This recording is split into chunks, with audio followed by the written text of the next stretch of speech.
The Void is a game unlike any I have played previously. The narrative events, the moment-to-moment gameplay, and aspects of the presentation are so utterly unique that making comparisons to other games will never relieve the nebulousness this game is deeply imbued with. But that doesn't mean I can't try. The Void released in 2008 and is Icepick Lodge's follow-up to the original Pathologic, released 3 years earlier. And if you are familiar in any way with the content of Pathologic, then you should be well prepared for the Void. If not, hold tight, because there's something funky in the Moscow tap water.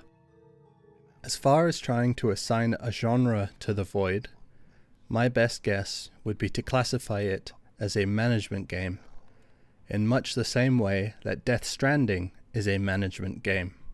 The player makes choices about when and where to spend resources in order to ensure that they never run out and so that they may continue progressing.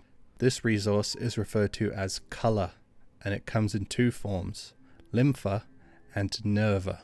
The player needs to constantly supply lympha to their hearts to avoid dying, and this necessary consumption of lympha produces nerva, which is the more practical form color can be in. Using nerva, the player is able to combat enemies and generate new sources of lympha throughout the Void in order to prolong their lifespan. Collected raw lympha is stored on the right of the inventory screen, while the left is the player's nerva reserve. In the center is the player model, and it is filled with semi-visible organs. These are the hearts, and their primary use is turning lympha into nerva. Lympha within the hearts is also used as the player's health. This conversion is a constant process whenever the player is looking at the map screen, so failing to top up your hearts with lympha in time will result in death. The game is set in a place known as the Void, a series of chambers connected by vein-like corridors. There are 5 different types of chamber: the gardens, the reservations, the mines, and the sisters and brothers' dens. Within the gardens or some reservations, the player is able to cultivate color by spending nerva on trees or trapping critters, while in the mines, a color ore might appear periodically, and the player can spend nerva to access it.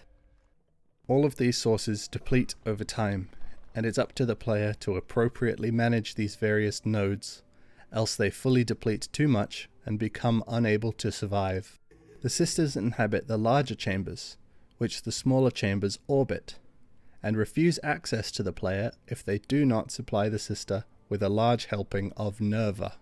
Eventually, the brothers appear and begin patrolling the Void. The brothers act as wardens for the sisters, as well as adversaries in the player's quest to cultivate color. They will occasionally leave their rooms and roam around the Void, looking for unprotected caches of color to consume. There is a strange political situation unfolding between the sisters, the brothers, and the player. The brothers want total control over color, and believe that converting lympha into nerva is blasphemous to varying degrees of fanaticism. The sisters need nerva to fill their own hearts, and once their 4th heart is filled, they can ascend from the Void. The player is stuck in the middle of this.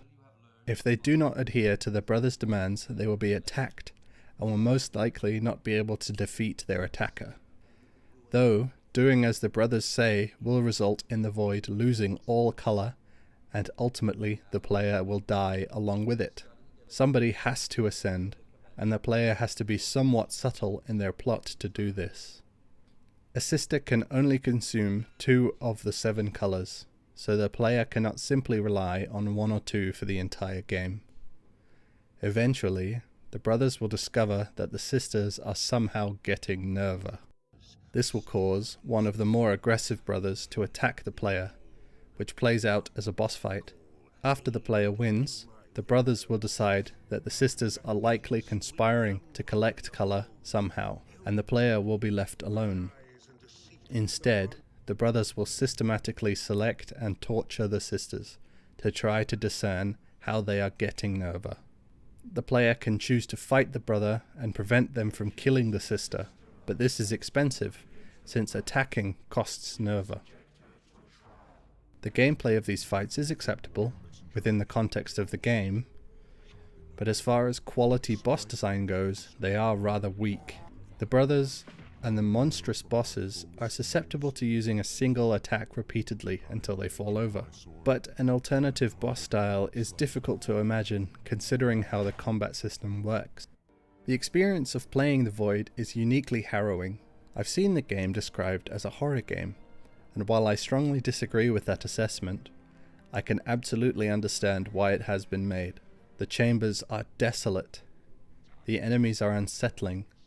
There are some especially upsetting scenarios, and the whole time the player barely escapes desperate starvation.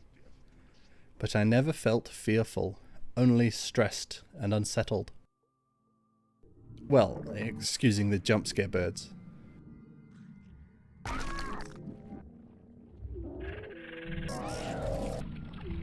The game is engaging. I found myself playing for hours at a time, trying to estimate how many trees of each colour I should plant, so later I could afford to fight a brother and open a sister's heart within a few minutes of each other.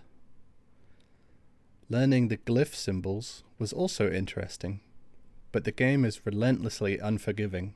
If you cannot produce a large enough quantity of colour at a particular almost random moment, then you will be losing at least 40 minutes of progress, and have to trial and error your way to success. It happens a lot too.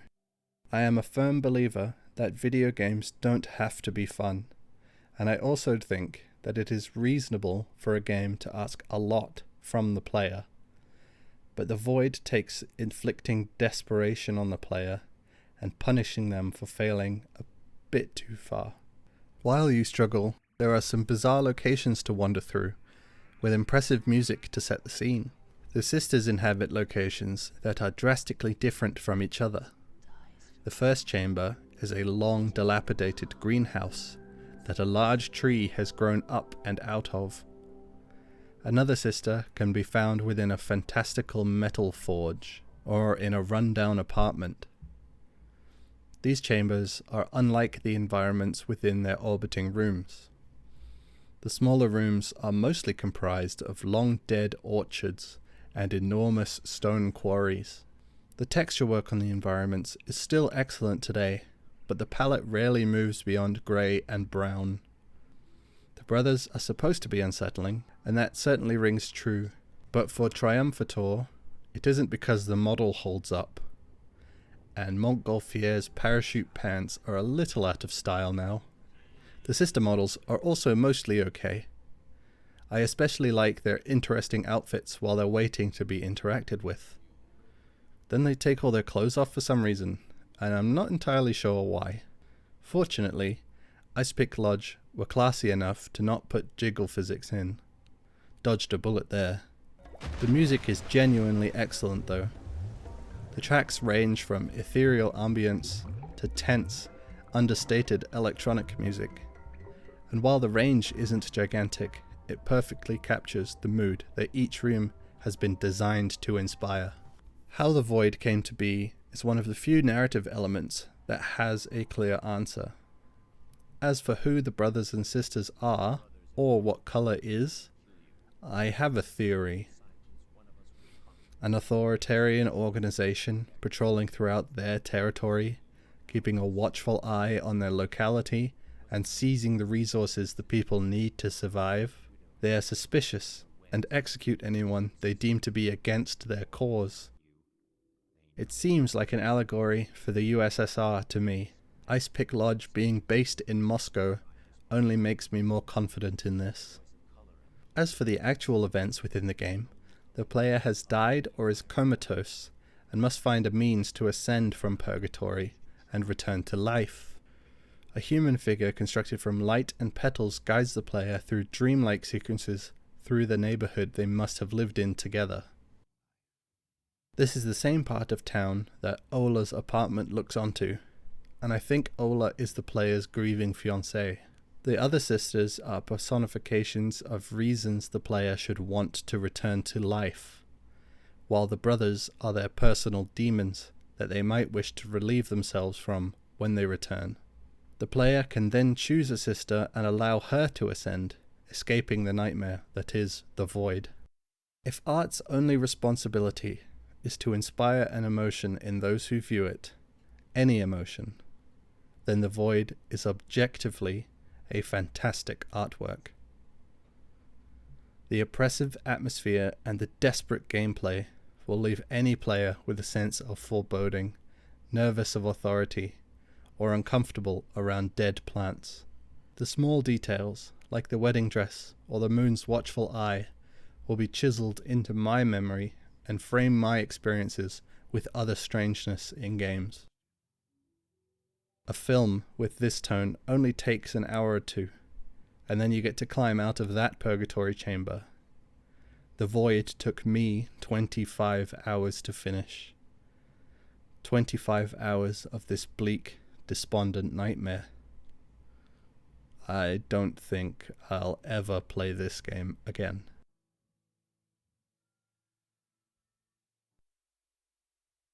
Next time, I'll be taking a trip to Antarctica with some people I hope are still my friends.